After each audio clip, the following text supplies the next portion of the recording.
It's the Happy Families Podcast. It's the podcast for the time-poor parent who just wants answers now.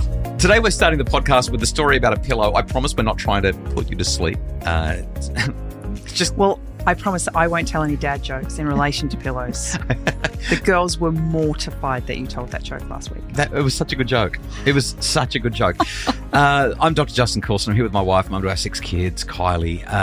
Today it's I'll Do Better Tomorrow, and we sort of talk about what's worked and what hasn't worked so that we can be more intentional in our parenting and help you to be more intentional in your parenting as you try to be better tomorrow. So, Kylie, what's the deal with the pillow, and why do we need to talk about it today?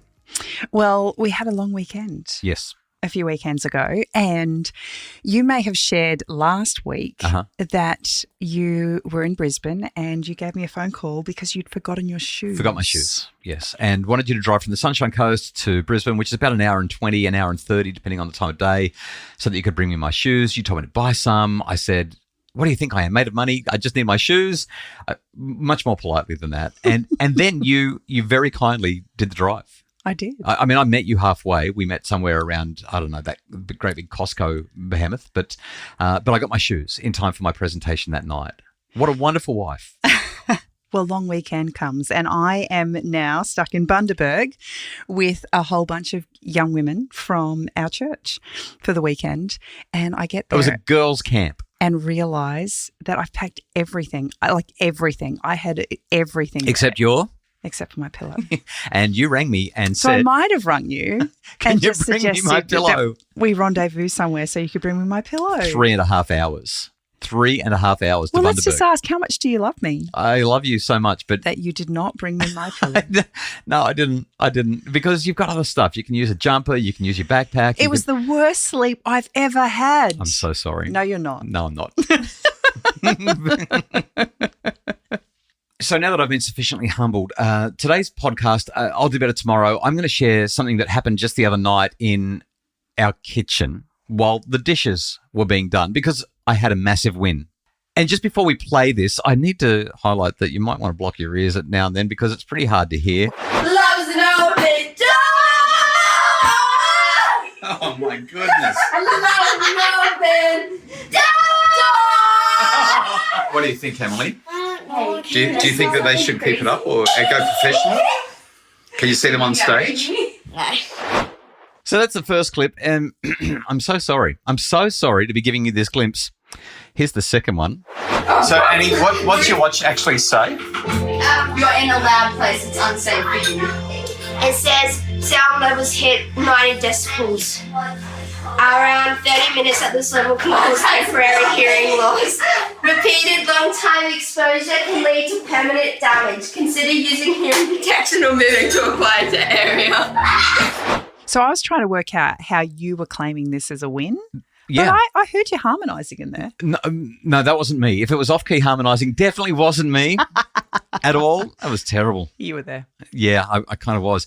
So the reason I wanted to share that is because the girls, well, number one, they were singing so loud that Annie's watch went off and said, you've gone over 90 decibels. You need to turn it down, which I just love. But secondly, the kids began to complain when I asked them to help in the kitchen, and then I started singing a Disney song, and then I stopped, and they kept it going. There was about 8 a cappella songs. Then the stereo got cranked up, and they sang and laughed and had so much fun for... It must have taken at least, it took twice as long because they were making so much noise and having so much fun. My sister actually showed up halfway through this process, and she looked at me and she said, what is going on? She said, I feel like the dynamics have shifted since Ella's left. Yeah, and what was going on is we were doing the dishes. That was pretty much it. And that's my I'll Do Better Tomorrow. It's really that simple. The fact that you don't have to make chores horrible when you're involved, when you're finding things that can bring delight and joy, even doing the dishes can be great. And it just felt so good, Kylie. It felt so good to be in the kitchen screaming with the kids as we sang Disney songs. I've actually watched you do this a couple of times. We were doing a car trip recently and the kids were getting a little bit antsy in the back seat, and you just threw in, as part of your conversation, the words from one of their favourite Disney songs. Yes.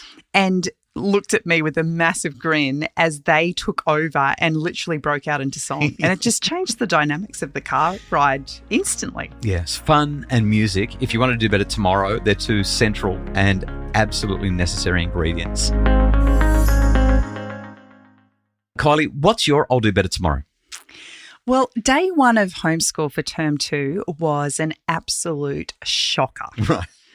We sat down and Emily needed to do a recount on a small 5-minute animated video.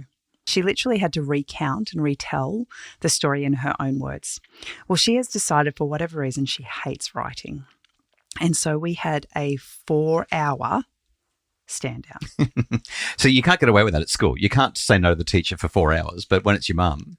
Every time I tried to have a this conversation is one of the with drawbacks her, of homeschooling. she just lost it. So I finally just gave up trying and I just got on with my day. And each time we'd interact, I'd just say, Emily, just let me know when you're ready. No, I'm not ready. And she'd have another big, kind of meltdown about it until finally she got up and she decided she was going to get it done.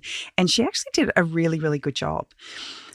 But what I noticed was obviously it totally changed the dynamics of our school day. And I realised that this is obviously, for whatever reason, it's a real sticking point for her. Just before you go on with that, I remember when our kids were at a school in Brisbane when we were living down there, and this particular school had a policy where all the kids in grade 4 and grade 5 and grade 6, they did this thing where they just had to, I can't remember what it was called. It was like writing on demand or something like that. And the kids were literally expected every single day to pick up a pen, pick up a pencil and write for 10 or 15 minutes non-stop about anything at all. They had absolute carte blanche. They could go in any direction they wanted to. And I remember our kids complaining about it. They just hated writing, hated sitting there hunched over a notebook trying to write stuff, especially when they weren't even given a topic. It just felt like it was too big and they didn't know what to write about. So it's not even though we're homeschooling, it's not an uncommon challenge for kids to not want to write. I had some of her school books available to me to flick through while she was having this meltdown, and she kept telling me that she couldn't write and it was too hard. And I just pulled up last year's writing book, like her language book, and I started reading her own words, which just exacerbated her mood. She got so angry that I was kind of like throwing her words back in her face. But finally we got through it and she, like I said, she did a great job. But moving forward, I wanted to find a better way for us to interact with writing because it has been just so challenging. And you actually shared that remembering of the kids doing the daily writing. And as a young girl, I kept a journal from the time I was about 6. And I still have that journal. So I actually pulled it out the next day and I said, Em, have you ever thought about writing in a journal? And she was like, no. And I said, well, I found my journal from when I was 6. And I said, can I read you what I wrote? There was very little detail to it. It was a really short entry. And I only wrote a handful of times that year and then a handful of times the next year and a handful of times the following year. But as I started reading, she started connecting with the things that I was sharing. And she was like, Mum, that was really cool. Or what? I didn't know that was your grandma's name, or just little things. And I said to her, how do you feel about writing a journal? Would you like to do that instead of doing the other things that we've been doing in school? And she said, yeah. So we went on a hunt for a notebook in the house because the girls all seemed to collect them and not use them. And she sat down and she wrote her first recount of her day. And it was such a delight. It was an absolute delight to read. And she had a ball writing it. Well, the other day we had an experience and she decided she wanted to write about it in her journal. And I rang her to ask her if I could share it because she read it to you when you were coming back from Adelaide. And what was your impression? It cracked me up. I loved it. I just genuinely loved it. I loved hearing her little voice and she read with so much expression. I wish she was here so she could actually share it because it was so hilarious. I'm not even going to clearly do it justice, but this is what she wrote. Tuesday is the day I made more cool dragon puppets. I also did a dot painting and I learned about how Aboriginals use the land. Mum was drawing her gorilla baby and I saw it and I said, girl, that's amazing. It just needs more tone, lady. That's how she said it to me, didn't she? And she goes on to say, after that, I went swimming against my will. She and I hates did, swimming lessons. in brackets, deep breath, butterfly breaststroke, freestyle dives. And when I finished, my mum brought me a lolly snake for me. And going home, I was on my mum's phone or reading Dragon Slayer. Then dinner, bed, and sleep. And that was her recount of the day. And I wanted to share that because there was a couple of things that came out of it. We share the same art teacher. And I had been working on this piece and she had asked me so gently, Mum, have you finished this? And I said, I think it still needs some more work, but I just don't know how to do it. And that's when she said to me, you just need to work on your tone. It meant I didn't have enough depth in my picture, enough colour. And I said, I don't know how to get there, Emily. And here's my 10-year-old telling me, she said, when I get to that point, she said, my teacher tells me I just need to push harder with my pencil. So I went to art class that night and I sat with her teacher, we share. And I said, Betty, this is the conversation I had with Emily. And she cracked up and she said, I'm sorry to say it, but she's right. Push harder. So I was able to sit down and have time to finish it.